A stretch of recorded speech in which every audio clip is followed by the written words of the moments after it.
Right now, Pittsburgh's best sports show is about to begin. Call us or tweet us. We've got things to talk about on the Ireland Contracting Nightly Sports Call. All right, thanks for sticking around for the Ireland Contracting Nightly Sports Call. I'm Rich Walsh. I'll be joined by Chris Adamski in a matter of moments, so give us a call tonight, 412-575-2600. Happy Memorial Day weekend to all you guys out there, also to you, Chris, and thanks for sticking around for doing this. I know we'll see you tonight on the #1 Cochran Sports Showdown at 11:35 on KDK. But right now, we're going to hit a few subjects, one being the Pirates, who blew a game today. The bullpen, Ryan Baracki, blew it. 2 outs, 2 strikes, 2 doubles, and then all of a sudden they went from a 5-3 lead to a 6-5 loss. The battle in Buccos, and I know we're going to touch a little bit on that on the #1 Cochran Sports Showdown, but do you feel like potentially they're heading kind of in the I know they're not heading in the right direction right now. We all can kind of see it, but the move with Shelton, bringing in Donnie Kelly, do you think they're doing more things right than wrong right now?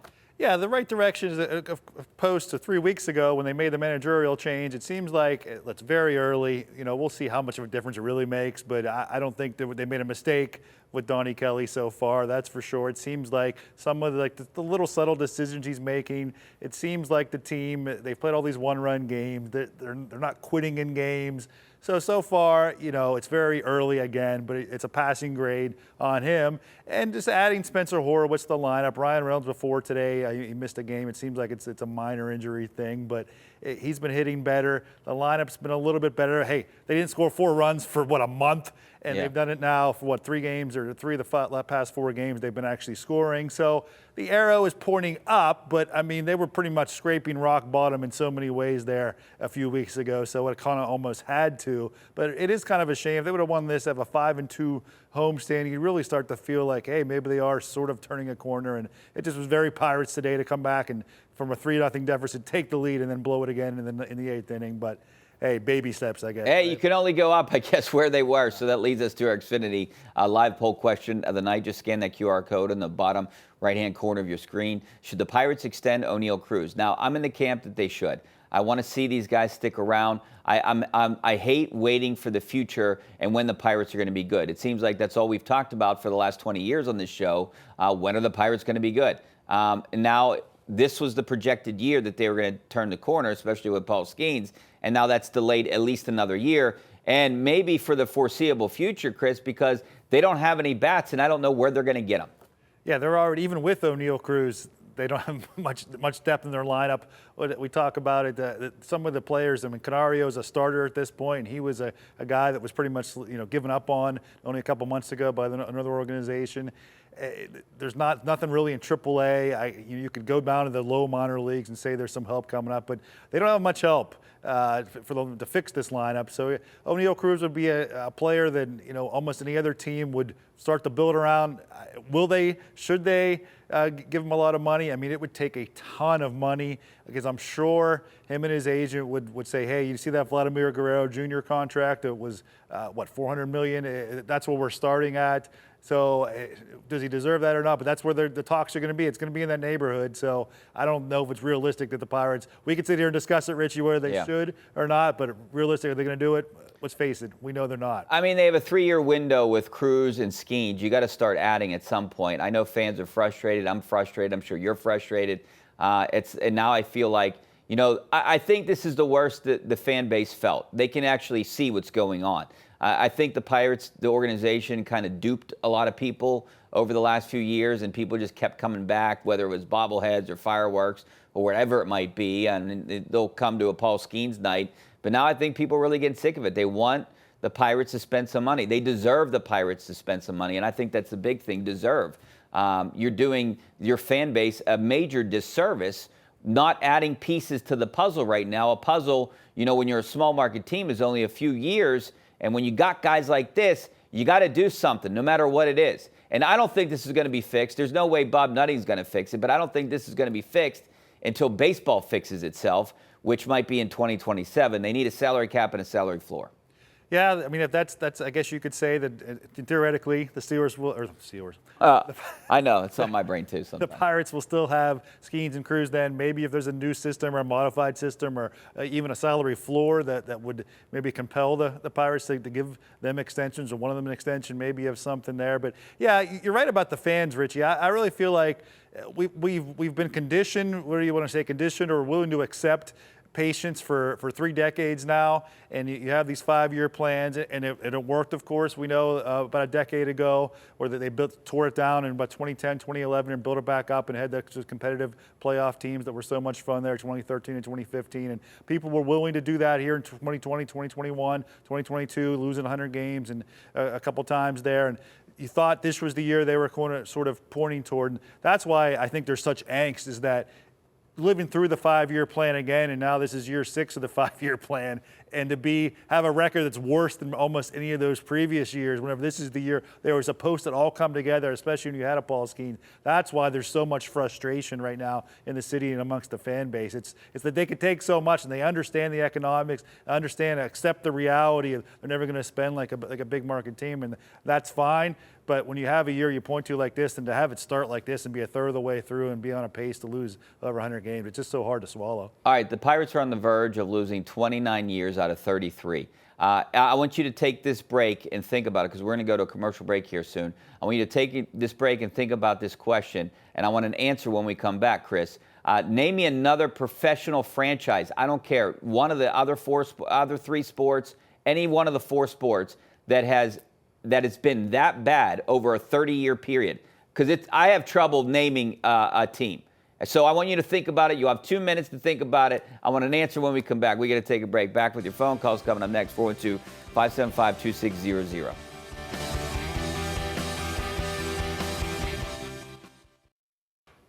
All right, welcome back to the Ireland Contracting Nightly Sports Call. This is our Xfinity tweet of the night on this day in 1991, after the Penguins defeated the North Stars to win the Stanley Cup. Captain Mario Lemieux was awarded the Conn Smythe Trophy, and there's the picture. So it was a long time ago. Good tweet. Wish the Penguins were still relevant, and maybe they will be in a couple years. They got to hire a head coach pretty soon here. All right, so do you have an answer? Give me. I mean, you could maybe put the Clippers, the Jets, the Browns, the Lions, the Kings, Sacramento Kings, that is. Seattle Mariners went through problems, but some of those teams at least have won.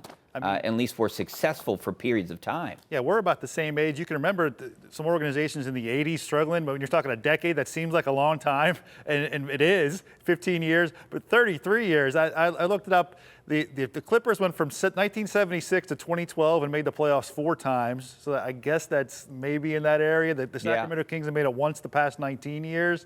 That's about the best I can do. I'm sure the Browns fans will tell you something. I mean, what's it been now? If you count the 3 years they didn't exist, you're talking 31 years now. But they were in the playoffs. They beat the Steelers a couple years ago. You're so, right. I mean, at least they were successful at times. And I know they probably have maybe a lower winning percentage in the Pirates, and that's just because they play a lesser amount of games. You almost got to go to college programs, which obviously you talk about inherent disadvantages, like a Northwestern, but even Northwestern won the Big Ten, or Vanderbilt made a couple bowl games, and they haven't won the Just SEC. Consistent losing, Chris. 29 out of 33. 3 playoff appearances during that time. I mean, that just there isn't okay. We could say there's a handful of organizations that have that, but that's awful. That's awful. That's what you have to put into perspective that way. Let's go out to the phone lines. We got Jay out in Pittsburgh. How you doing, Jay? Hey, how you doing, guys? Good. Thanks for calling. Hey, Jay. I have 2 quick comments. One, I don't agree with a salary cap, but I do agree with a salary floor, because why would you punish people because they want to spend money on their team? I mean, that's that. And the 2, I want to say that I'm definitely a Pirates fan, but I'm so hurt watching Skeens go through this. I wish he could go to a team like the Nationals or Detroit or something like that. Not the Yankees or nothing, but a team that's young, up and coming, and play some meaningful games, down the stretch. I appreciate the call, Jay. I mean, I want him here because I want the Pirates to be successful, and you want to build it. You would hope that they would build around him, and you would think, hey, this is the year. Let's add some pieces to the puzzle. And they didn't. And I think everyone that was involved should be fired because they didn't. That's what gets me. And I think you need a salary cap. I will disagree with you. Parity in baseball would be good for the sport, just like it is for football, basketball, hockey. It keeps everyone interested. I know the big market teams probably don't want it, but I think it's better overall for the league. Yeah, I don't know how. I mean, the other 3 sports all have a cap, and I get it. I understand his overall point, but I think if you go back in the 40 years since the NBA had adopted a cap, and about 30 years ago the NFL did, and about 20 years ago the NHL did. Now, the NHL was not past MLB in popularity, but football, I think if you go back to the early 80s, was probably behind baseball when it zoomed past it. I'm not saying it's exactly because of a salary cap, or the NBA maybe got more popular than baseball, but I think that helps, that contributes to it. I think when you have a third of the teams in the league in any given year don't have any hope in their fan base, and you know every star player is going to end up on 4 or 5 different teams, and that's it. I think that hurts the overall product. So there's that. And then the cap and the floor would go together. There's no way one's getting accepted or getting instituted without the other. So that's part of the rationale that certainly the Pirates, they still wouldn't spend what the Dodgers spend, but it would compel the Pirates to spend more at least. Something could be grandfathered in, or maybe you could have like I know the CBA or what they're talking about in the NFL is maybe doing like a quarterback salary cap. Maybe you can do kind of what the NBA adopt, something like that, where you have one guy that can make more or whatever. You can figure something out. But I think baseball needs a salary cap. Let's go out to Jim and Butler. How you doing, Jim?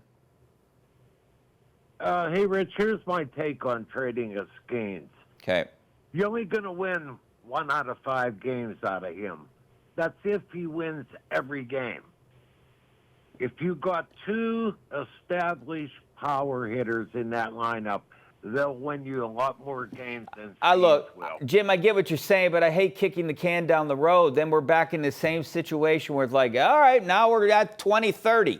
I'm tired of it. I want to win now. I want to see the Pirates win now. And the only way you're going to do it is if you have starting pitching. Starting pitching wins, but you also need hitting with it. The Pirates have done a good job, at least, of acquiring young pitching talent. I mean, Jared Jones is missing a year now because of injury, so that hurts it. But Bubba Chandler's coming up. We've seen Ashcraft is coming up here soon. Yeah, I mean, Majinski's probably a reliever, but that's going to be the core. If they do get competitive and they are a contender, they're going to have a young, good rotation and just maybe eke out enough offense. But that's, again, if they could just add just one bat, just one like veteran bat, and would have paid market value in free agent market, you'd feel so much better about this team. And it's just, that's what's frustrating to everybody that follows the Pirates. Well, I just think that no one wants to come here, and the Pirates would have to overpay. That's probably what's going on right now. Who wants to come here, and then you would lose out on bonuses or whatever it might be. Let's go out to Daryl in Latrobe. How you doing, Daryl? Yeah, I want to talk about Aaron Rodgers. Okay. I'm just saying he's making the Steelers look like buffoons. And you and I tell him now, I'd say don't even come in for $1. You know, we're not going to even pay 1 cent. And, you know, we'll just go with Mason Rudolph. Yeah, look, Daryl, I don't think he's making the Steelers look like buffoons. They are a dance partner. They decided to do this with them. They knew what they were getting into, and I think they're fine with it, right? Here's the thing. If he performs well, then this will all be forgotten. It doesn't matter. If he's Aaron Rodgers, and here's the thing, he probably isn't. He's 41 years old, right? Yeah. But if he's even the one, Aaron Rodgers of age 38 when he won if a guy comes in and plays at MVP level, it doesn't. Would you rather have what they had Russell Wilson? Russell Wilson showed up the first day of free agency, or signed with them before free agency even started, and was there every day. And you got kind of middling quarterback play down the stretch, right? So now you can sit, if you want to make the case that Aaron Rodgers isn't worth it, you can do that because he's 41 years old. And it's hard to believe anybody outside of Tom Brady is going to be a high-level quarterback at age 41, though. But you know this as well as I do. The Steelers would rather be in this situation than have Justin Fields or Russell Wilson because they had opportunities to have both of them, and they decided to pass on both guys. Let's go out to Lou and Baldwin. How you doing, Lou? Yes, sir. In my opinion, Rodgers is a has-been. He's a 5-12 quarterback. Go with Rudolph and a good offensive line, and we might be successful this year. I mean, look, you make a point. I mean, he wasn't successful with the Jets, but that is the Jets. I know he had some good receivers. He was hurt the year before. I just think the big knock on him right now, he's 41, and you can't beat Father Time. I'm sorry. At some point, you see quarterbacks heading in their other direction, and I think this potentially could be him. But if he has 1 year, if you can do it for 1 year, then you'll take it. Tom Brady did.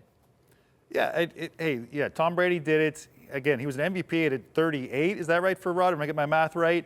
but he's had now one below average year, one average year, maybe in 1 year where he got hurt. Now, the hurt year you can't, but maybe that you have a major injury like that, especially when you're in your 40s, you might not be the same guy either. So, but it's probably the Steelers' best bet, right? What other options did they have? Certainly at this point, what other options do they have?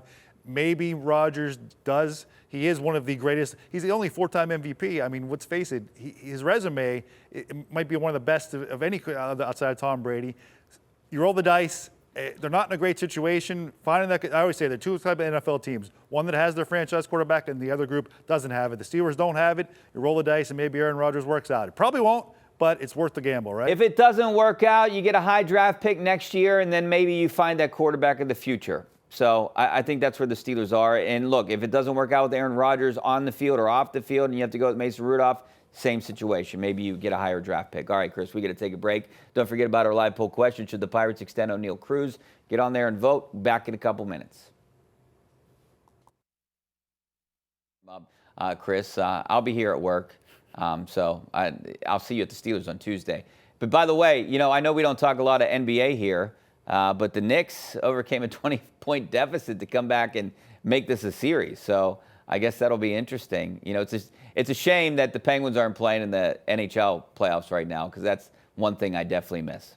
Well, it looked like both those series could have been sweeps in the NBA, and it looks like the one in the NHL is going to be a sweep, it looks like, or it's feeling that way. So it's good to get a competitive series, at least out of these conference finals in both sports. All right, so should the Pirates extend O'Neal Cruz? We don't have a lot of time left. I think they should, but we did get a tweet here, and I want to read it real quick before we go. As a Bucco fan, in reality, when will they trade Skeens and Cruz? Because it definitely will happen. There's no question it's going to happen at some point. Chris, you have about 20 seconds to answer it. I mean, I think they're going to ride out the 3 years of total control. They get to arbitration, see where the team's at. I mean, that's what will tell them. I mean, the only reason anybody's talking about trading Skeens is because the team's so bad. If the team improves over these next couple of years, no, they're not going to trade either one of them. Wait till they start really getting close, a year or two of free agency, maybe after 27 or after 28. Well, after 27 it would be. Yeah, I think if they have a good second half of the year, I think we're not going to be talking about trading Paul Skeens. So you need a good offseason, that's for sure. So there's many other questions. Will Ben Cherington be here or not? Hopefully we'll answer some of those tonight on the #1 Conference Sports Showdown. Make sure you tune in at 11:35. Chris will join me along with Andrew Filipponi and Ray Fittipaldo. Thanks a lot, Chris. I appreciate your time, and thank you guys for watching. Hopefully you guys make the switch over to KDKA News right now.